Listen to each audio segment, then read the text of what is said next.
안녕하세요. 오늘은 교과서 56페이지 조선의 정치 운영과 세계관의 변화. 지난 시간에 선생님이 고대부터 고려시대까지 배운 내용은 여러분들이 자율 복습하는 시간을 주었습니다. 그리고 이제부터는 조선시대로 들어오게 되었네요.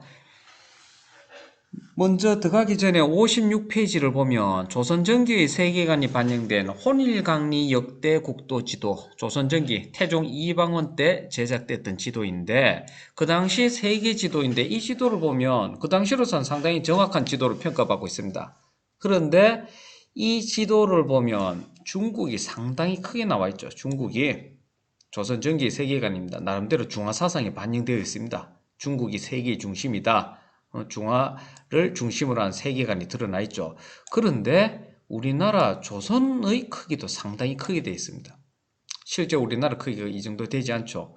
이거는 조선 후기 때 나름대로 소중화 인식, 중국 다음으로 우리가 중화를 이어받았다 하는 인식이 이때부터도 좀 보이고 있네요. 중국 다음으로 우리나라를 크게 그렸고 지명이 상세하게 쓰여 있습니다. 조선 전기 때도 벌써 이러한 지도가 등장했다 하는 것을 여러분들은 알면 되겠죠. 이제 우리가 본격적으로 내용으로 들어가도록 하겠습니다. 교과서 57페이지를 보면 유교 이념에 따라 통치체제를 정비, 호패가 나오네요. 이거는 오늘 치면 주민등록증이죠. 남자들 16세 이상의 모든 남자한테 발급받았다 하는데 이거는 상당히 의미가 큰 제도였습니다. 이때부터는 국가가 병력 자원, 남자들의 인구수를 정확히 파악해서 나름대로 국가가 이제 체계적인 관리를 했다 하는 것을 두면 되겠죠. 호패를 세금을 거두거나 군사를 징발하는 통치에 활용하는 상당히 무서운 제도죠. 이 호패라는 것은 오늘날 치면 주민등록증이 발급됐다. 그렇게 보면 되겠는데 일단 조선 건국 이야기로 또 들어오겠습니다. 14세기 원나라가 13세기 후반부터 원이 쇠퇴하기 시작한다 했죠. 그때 공민왕의 개혁 정치 할 무렵이었죠. 그런데 결국에는 원말기 때 홍건적의 난을 이끌었던 주원장이 결국에는 명을 건국하고 말았습니다. 명을. 그리고 원나라는 저들 초원 땅으로 다시 몽골 지역으로 떠나게 되었고 그 중원의 땅을 다시 명이 차지하게 된 거죠. 명이 한족들이.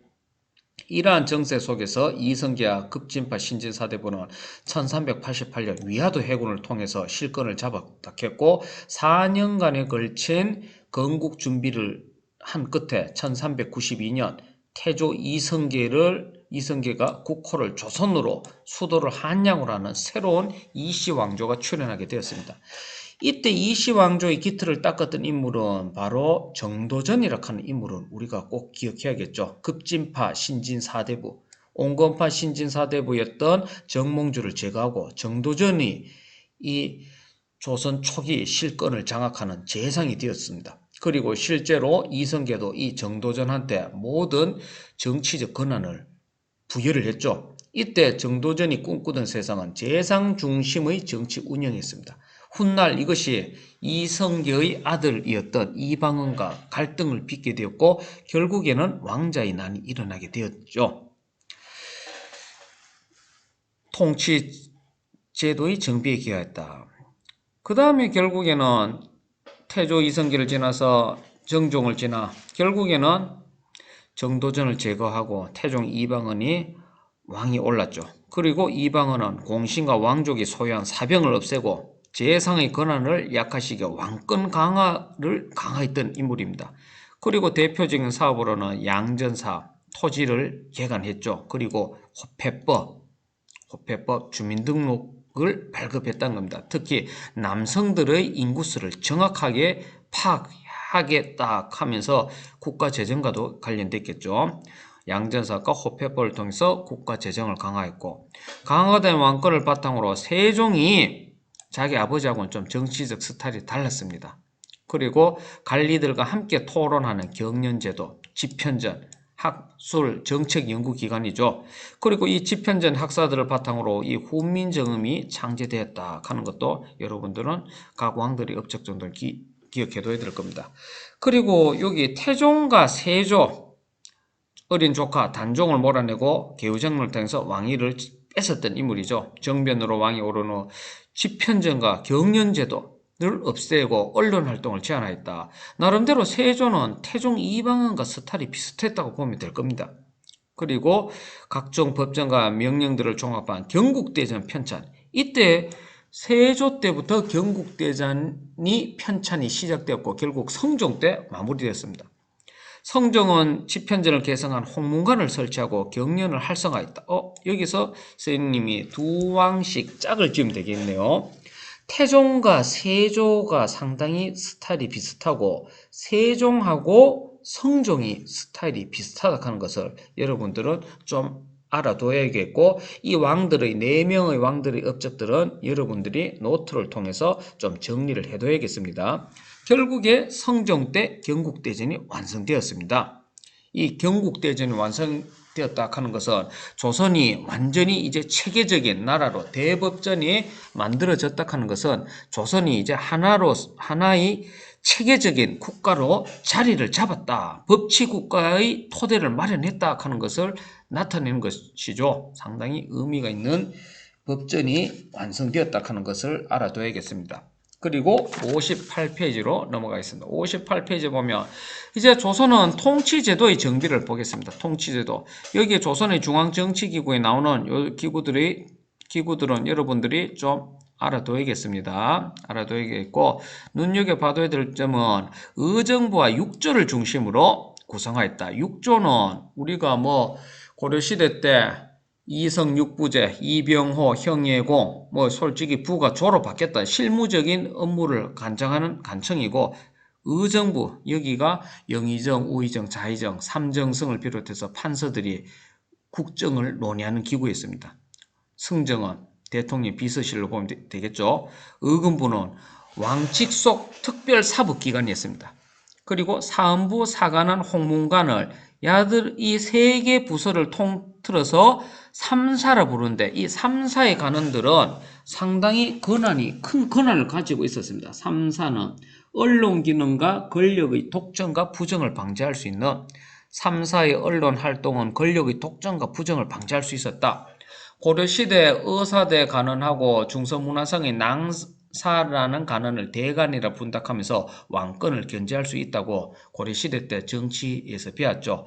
그리고 여기 3사, 조선시대 3사도 왕권을 견제할 수 있는 이런 기구가 있었다고는 것을 알아두면 되겠습니다. 사헌부, 사관원, 홍문관, 이 세 개 기구들을 합쳐서 3사라 불렀다. 그리고 고려시대 때 3사라는 딴 기구가 있었습니다. 화폐하고 곡식의 출납 폐기를 담당하는 고려시대 3사하고 조선시대 3사는 완전히 성격이 다른 기구이기 때문에 여러분들이 책을 읽으면서 좀 정리를 해둬야 될 겁니다. 역사학습은 다를 게 없습니다. 여러분들이 꾸준하게 책을 읽고 필기를 하고 계속 반복적으로 암기를 하면서 이해를 해 나가야 되는 과목입니다. 자, 그리고 여기 있는 기구들은 여러분들이 한번 살펴보면서 꼭 눈에 익혀두기 바랍니다. 이런 기구들에 관련된 시험 문제가 나올 수도 있겠죠.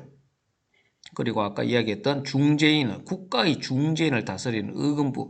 의금부에서는 보통 반역 사건들, 왕을 위해하려는 반역 사건들을 관장하는 왕 직속 사법기구였다 보면 되겠습니다.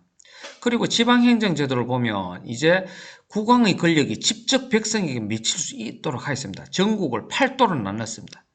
오늘날 우리가 많이 듣는 지명이죠. 함경도, 강원도, 경상도, 전라도, 충청도, 경기도, 항해도, 평안도.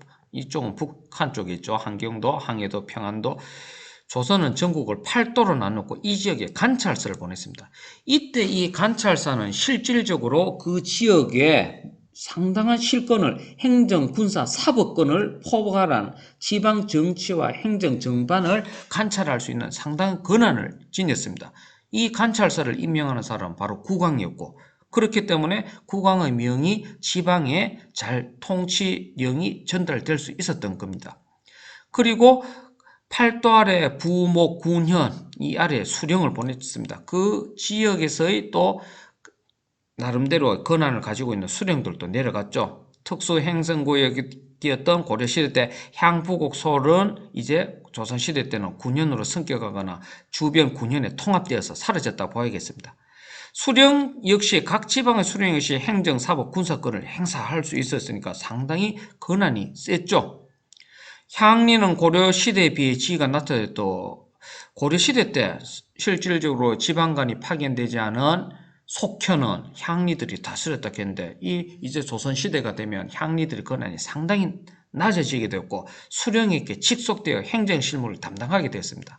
그렇게 돼서 조선시대 때 이 향리들이 거의 이방 같은 성격으로 상당히 급이 낮아지게 되었죠.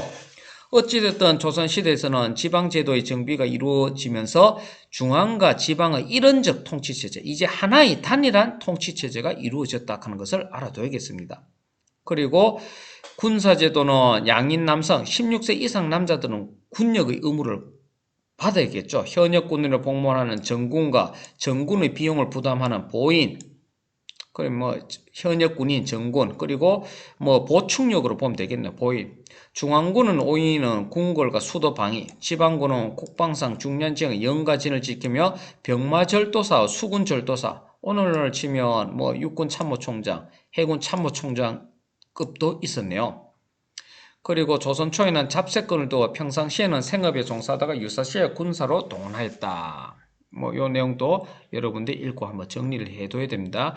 육조직계제와 의정부 서사제. 육조직계제는 아까 이야기했던 왕권을 강화하였던 태종 이방원이 실시했던 제도입니다.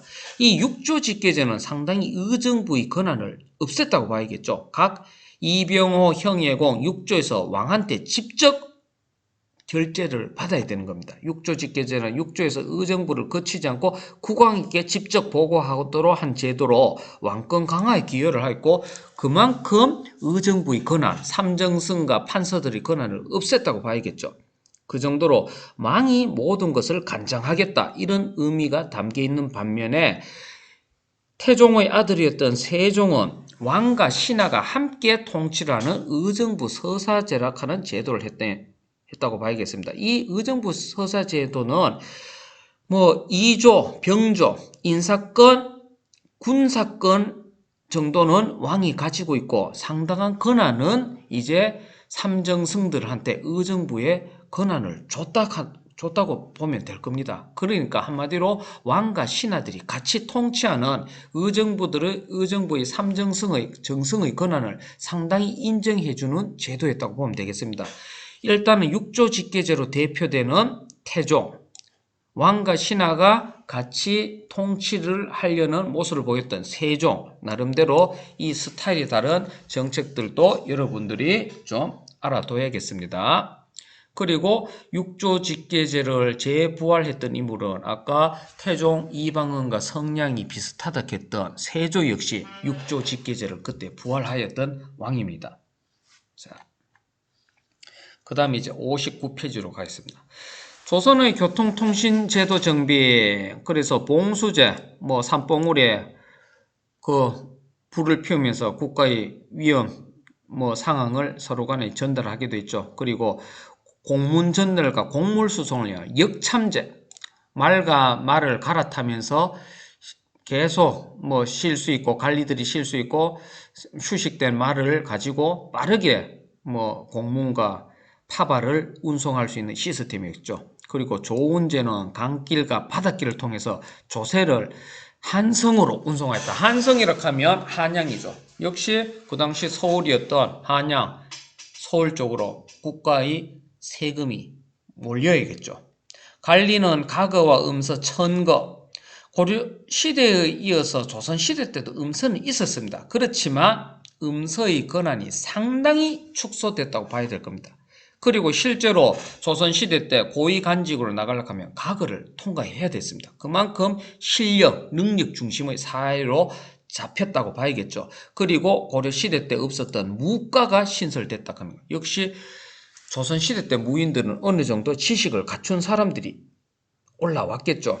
고려와는 달리 무과를 제도했고 잡과는 해당 관청, 기술과는 본문 시험에 작가했습니다. 음서의 혜택이 상당히 줄었고 고위직으로 올라가기 위해서는 무조건 문과 시험, 과거에 합격했어야 됐습니다. 일단은 조선시대 1차 과거 시험을 소과를 보는데 생원 진사과라고도 부르죠.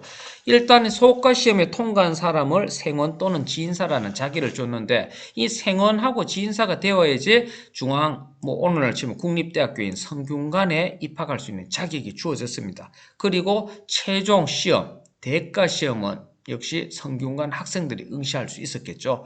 그리고 왕 앞에서 시험을 치는 전시를 통해서 순위에 따라서 과거 급제 자리에 따라서 간직이 배부되었습니다.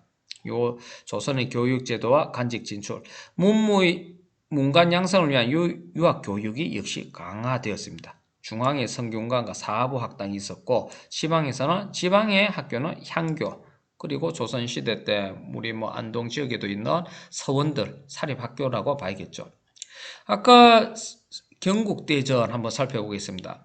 세조 때 편찬을 명했고 그리고 성종 때 완성되었던 이 경국대전은 모든 것을 망라한 아주 사소한 사안까지 망라한 국가를 이끌어 나갈 수 있는 대법전이 만들어졌다는 것을 여러분들 알아야겠습니다. 성종 때 일단은 이 경국대전이 완성되었다 하는 것은 조선이 이제 어느 정도 체계적인 나라로서의 기틀을 잡았다고 여러분들이 이해를 하면 되겠습니다.